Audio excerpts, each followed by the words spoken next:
time I spent trying to hook it up. So I'm from this company called Amitec Electronics Limited, and I'm a 94 batch mechanical engineer from Delhi College of Engineering. And it's been about almost 18 years since I'm hooked on to electronics. I actually couldn't get through electronics, so mechanical was the only thing that I could do. But I was always hooked on to electronics, so I continued to have my own way. So that's the company that I presently run. And this is my past.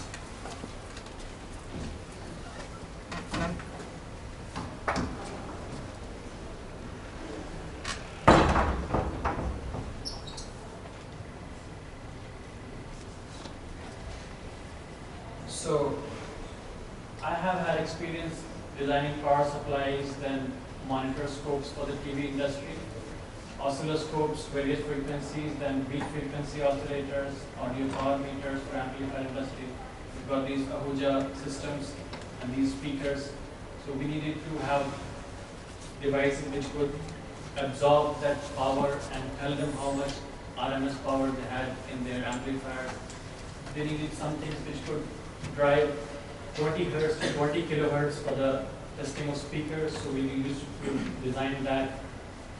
We used to have very low distortion sine wave generators so that we could check the distortion of the amplifier. So we needed a signal source which had a lower distortion than the amplifier it would use. Then we made pulse constant generators to various frequencies. Then we made pattern generators for testing the black and white and color television systems. We needed to test the various distortions in the picture tube, the pinpoint distortion, the barrel distortion, the focusing and all those things. Then we built TV sweep generators for 3.58 is the sub-carrier frequency for the chroma, then 5.51 was for the sound, then 7 MHz was the total bandwidth, 36 was the bandwidth for the video IA. Then I built a RH sweep generator to 250 MHz, and then I switched it. That's when the frequency bug hit me. All this long I've been trying to increase the frequency, and I realized that frequency was the holy grail for me. And I was always trying to pursue, as you can see, higher and higher frequency. So then I started this company called Amitec, and I started studying the syllabi and the industry. I was the import substitution guy. Then I started this present company, and we started into the didactic or the training domain, where we build a lot of these antennas, transmission lines. Basically, all these equipments are outcome of my experience into this domain. And whatever I found worth sharing, I built equipment based upon that. Transmission line was important because impedance matching was very important. So I thought that there must be a system which needs to be built which can emphasize to the students and the faculty the importance of impedance matching and VSWR in the system. So we built a transmission line system based upon that. Antennas were an abstract field. Everybody had been talking about it. Telecommunication was booming. But there were very little hands-on devices available for the students to test on. Then radars were again a very expensive domain. Very little training systems available in the radars. I'm talking about since about 10-15 years back when we made the first radar for the education. Then we built a satellite system. This was built again on an idea from a professor who was working for ISRO, and he told me that if there could be an indoor satellite system which could function as good as a real one, then we could teach the students the working of the satellite. And talking about 15 years back, when uplinking to the real satellite, which is the norm these days for your DTH television, was not an option. You could only have a downlink feed from the Doordarshan, and that with just 1 or 2 channels. So we built a satellite system for that. Then we built systems for the microstrips and microwaves. Microstrips are just one medium to communicate or take the channel information. The waveguides were the more of the norm. but microstrips are the preferred medium because these are the models which can be fabricated in the lab.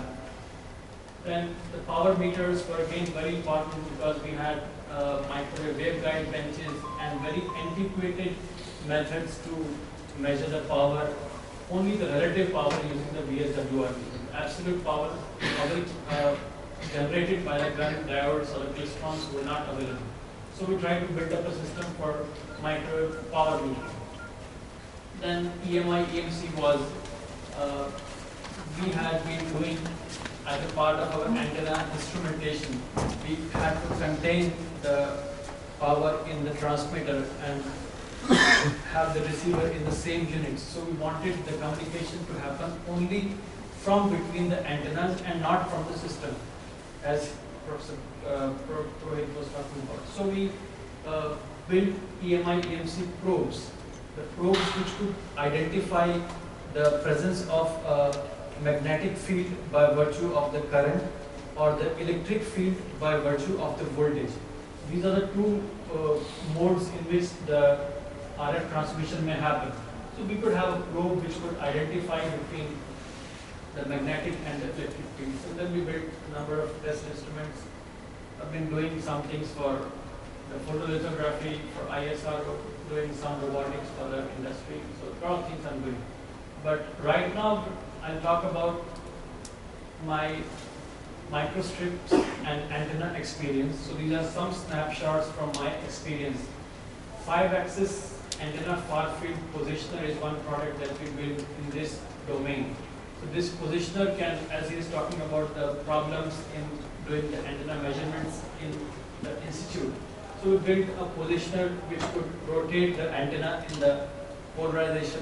So you can find out what is the polarization of a particular antenna. Then you need to find out the azimuth. You need to rotate the antenna in the azimuth plane. So you know what is the pattern of the antenna around its 360 degrees. Then we need to rotate the antenna in its elevation plane. And at the same time, we need to adjust the phase center of the antenna, because the antenna may be radiating from here, but you may be holding the antenna from here. So you need to adjust your rotation axis to match the antenna propagation axis. So we have a positioner for that. Then we have a dual bridge horn antenna, an antenna which can perform from say 1 gigahertz to 20 gigahertz. Just one antenna with a calibrated gain and patterns. So you have designed one antenna, you want to find out what is your antenna gain. You replace your antenna with the standard antenna, and the change in the reading will tell you how much gain or loss you have with your antenna. Then you could have an anechoic chamber. This chamber is similar to what you have in your auditorium. My sound is not echoing because I have these special walls. So these walls are not reflecting. The same thing is for electromagnetics. When you have an antenna and you want to analyze it, then you want the medium to be free space. You don't want any echoes, because these echoes will create an interference pattern and you will not know whether you're getting a direct signal or you're getting a reflected signal. So you have an anechoic chamber for doing that. And then we have antenna training labs which go to 2 gigahertz. We have a micro antenna system at X band. Now here the domains change from microwaves because the frequency becomes high. So a lot of other options become possible to radiate. The aperture antennas, the parabolic antennas, the horn antennas, which are very bulky at 1 gigahertz because the size has to be of the order of the wavelength. The horn antenna, you can't have a horn antenna in your mobile phone, right? You can't have a parabolic dish antenna in your mobile phone. But maybe if your mobile phone start working at 60 gigahertz, maybe, time is not very far. You do not have a frequency band available to you, so maybe you will have to go to that frequency band. Your mobile communication towers have got a backhaul parabolic dish on which all the base stations are synchronized. So that is happening at 60 gigahertz because that's the only band which is clearly available to them. And we built a noise generator to do the noise figure measurement, and also it can generate a very wide power level for all the frequencies. We use this for testing of the spectrum analyzers. And then the transmission line, which is to emphasize to students, imprint on their mind the impedance part. The VSWR has to be brought down. The impedance has to be made constant because we are going to create several subsystems. The mobile phone cannot be designed in one go. You have to break down the bigger problem into smaller subsystems. Each subsystem has to be designed separately, and then we need to make sure that when we put together the whole system, it has to work. That will only happen because you will have predictable input-output impedances, so that when you put the things together, it's going to work. So we have got a system to do that. If I talk about this noise generator, So you are generating what range of frequency that is? okay, with the noise generator, I can do from 10 kilohertz to 3 gigahertz. Can it be utilized for jammers? I'm doing it for the jammers also. Jammers, the thing is, the current technology with jammers is that they have got these VCOs, these voltage controlled oscillators, and they drive the FM modulation part with the noise source.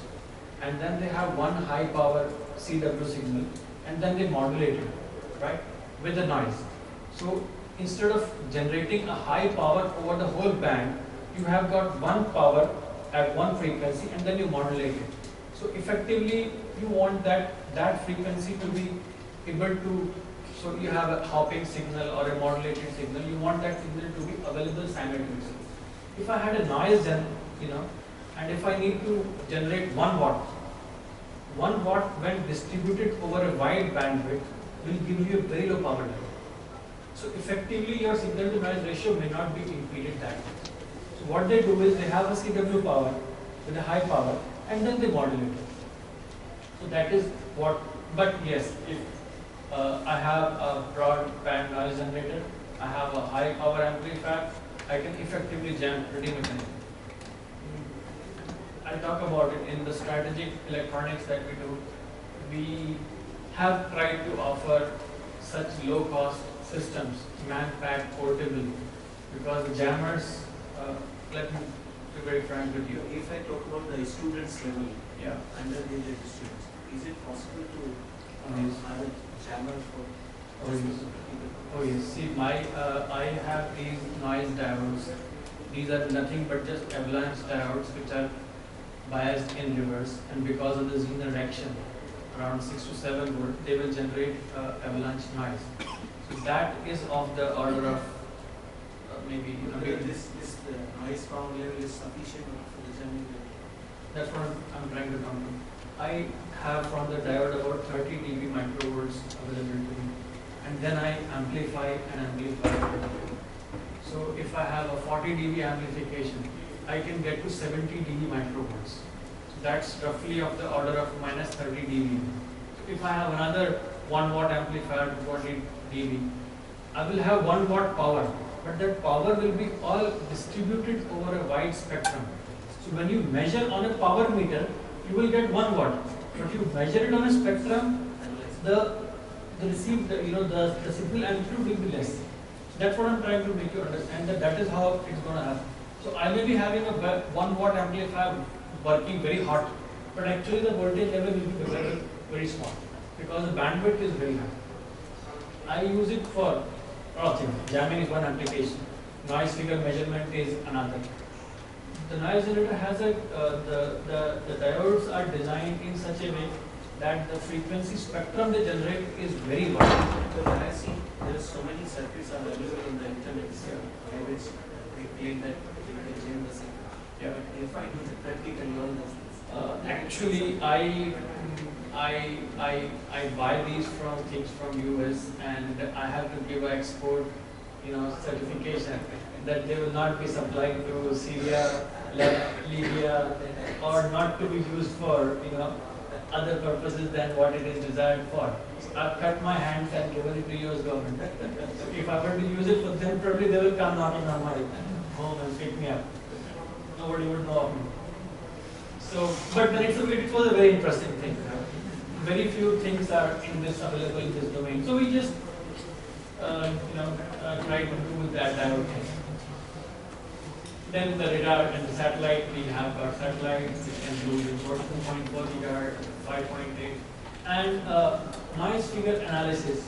Again, a very tricky domain. Very few equipments are available. What are available are very high end. My job is to do the import substitution, make lower cost practical equipments available for the institutes. One can always keep on buying higher end equipment, but you will not know what is happening at the back end. You press a switch, it gives you 2 dB LNA. That's it. Perfect. But do you know what is actually going on inside of it? So what I do is I have a 30 dB diode. I put a attenuator and I get a 12 dB noise level of the diode. That 12 dB, I embed a 50 ohm termination into that noise source. So I can switch the noise source on and off. So when I put it at the input of an amplifier, I can put my noise generator on and off. In off condition, it is terminated to 50 ohms. In on condition, it has a 12 dB noise floor. So at the output, I basically measure the noise level. So the difference from the 12 dB is the noise added by my amplifier. It is as simple as that. If you're getting 14 dB at the output, the noise figure of the amplifier is 2 dB. The things are very made simpler for the students to understand. And we are trying to figure out what is actually happening at the back end of the instrumentation. I'm more of an instrumentation guy, so I look at it from the back end. I always look at the instrument from behind. That's what it is.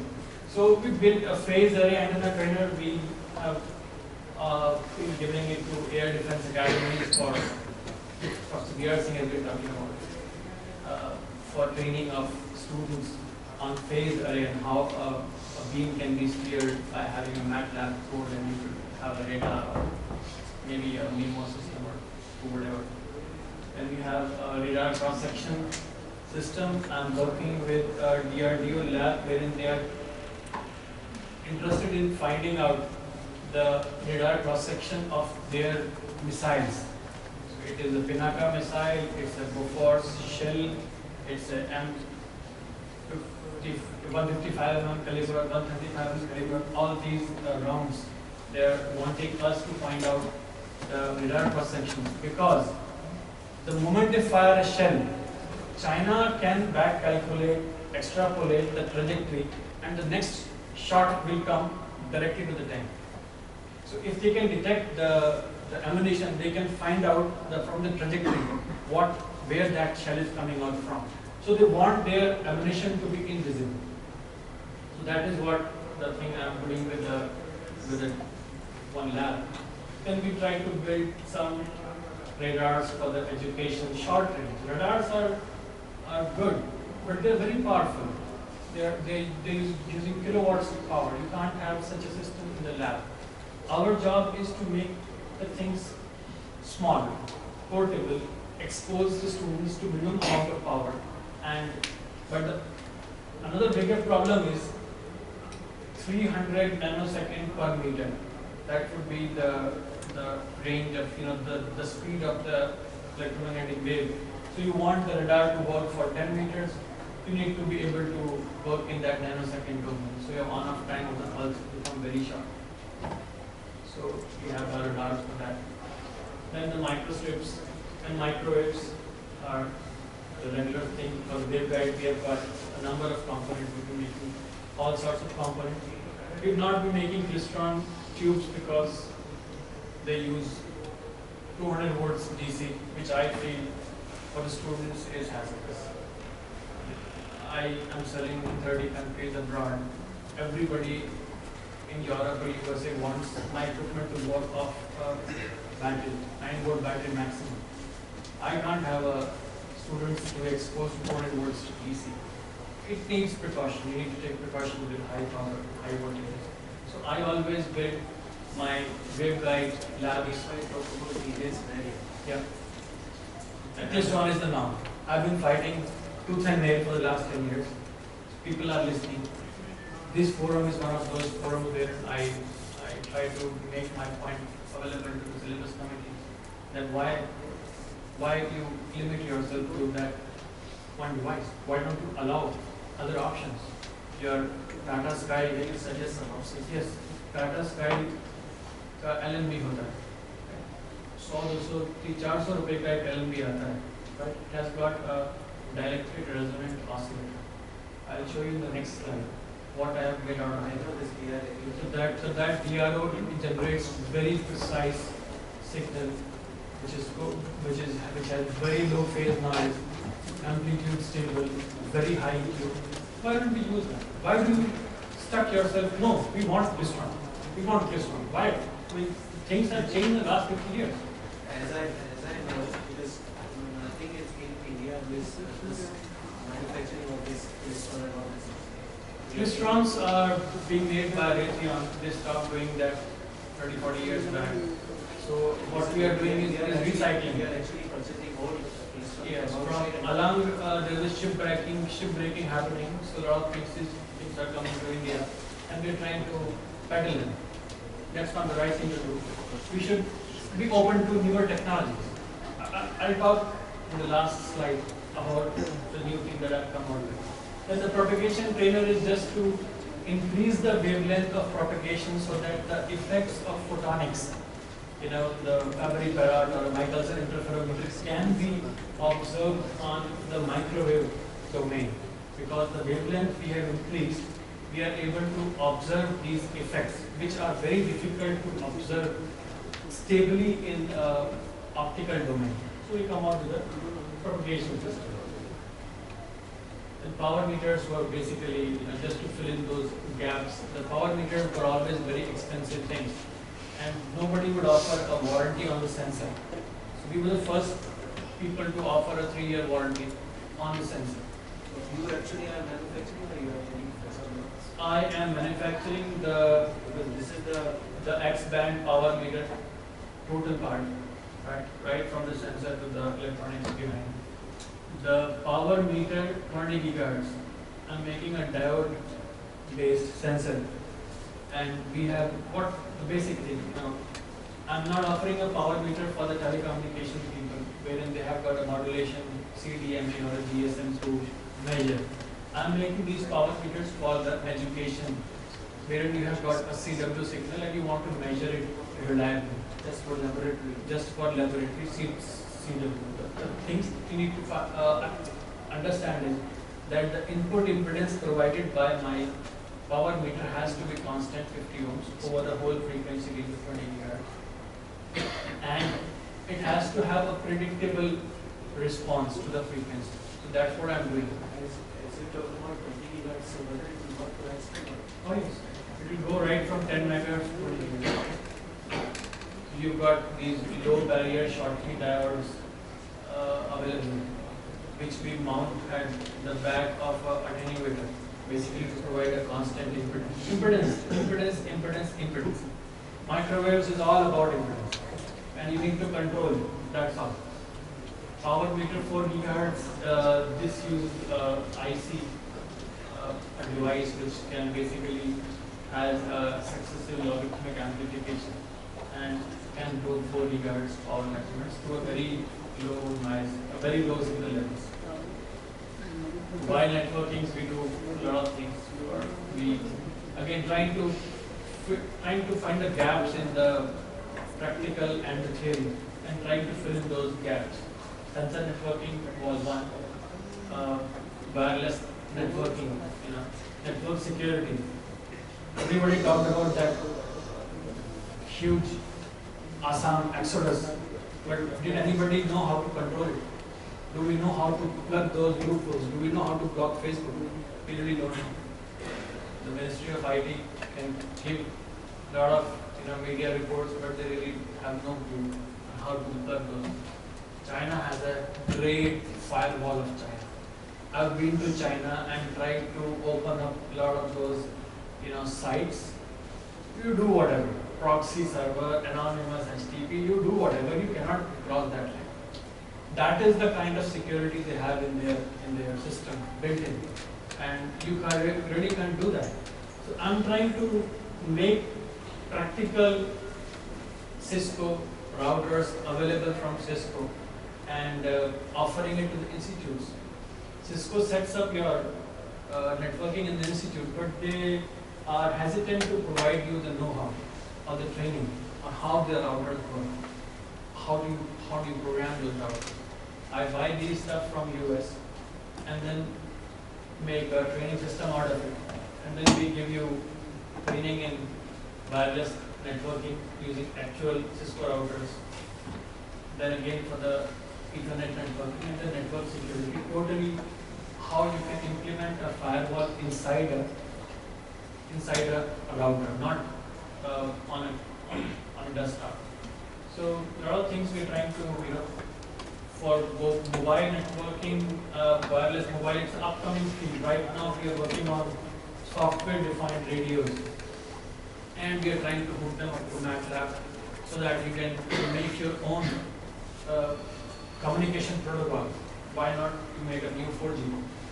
So you have a protocol designed in MATLAB, try to burn the VHDL code onto a software radio, and your radio will maybe, you can have your own BTS in the institute or in the lab. So your phone will automatically connect to your BTS, and then you can, demonstrate how the call transfer takes place. EMIEMC, then gigahertz, TEM cells, RF training labs, we're doing a lot of things. I'll talk about this product now. It's a very small instrument we have developed. This whole thing, which you can see, is about 3 inches by 3 inches. That's all. It has a USB port here, a RF input, and a RF output. This RF output can generate a signal which is PLL synthesized from 0.2 gigahertz to 4.4 gigahertz, and it has a power meter built into it which can measure to minus 70 dBm and can give you a bandwidth of 4 gigahertz. I'm trying to emphasize that low cost instrumentation is essential for the training. You cannot multiply. You need to have an equipment given to every student. That's what the ideal case should be. But then we need to bring down the cost of these equipment so that we can make a number of them available to the labs. Everybody's talking about microstrips, but very few low-cost solutions are available. We have got these microstrip training modules, but they use expensive vector network analyzers to do the characterization. So we come out with a small device which can be hooked to the computer and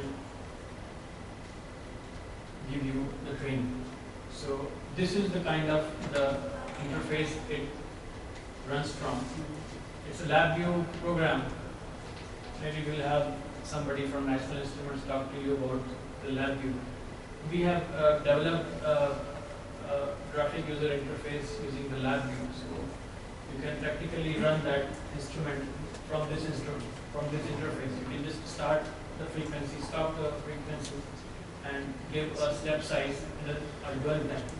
And then you can set the power, and your instrument is up and running. The best part is that you are able to do the board plots on a graphical interface. So you don't have to every time take the readings and do the measurements on the paper. The instrument will automatically give you the power level from 0 to minus 70 dBm. It will show you what kind of signal, what is the frequency level that is being generated currently, and what is the power level which has been measured. So this is the band pass response from one of the devices.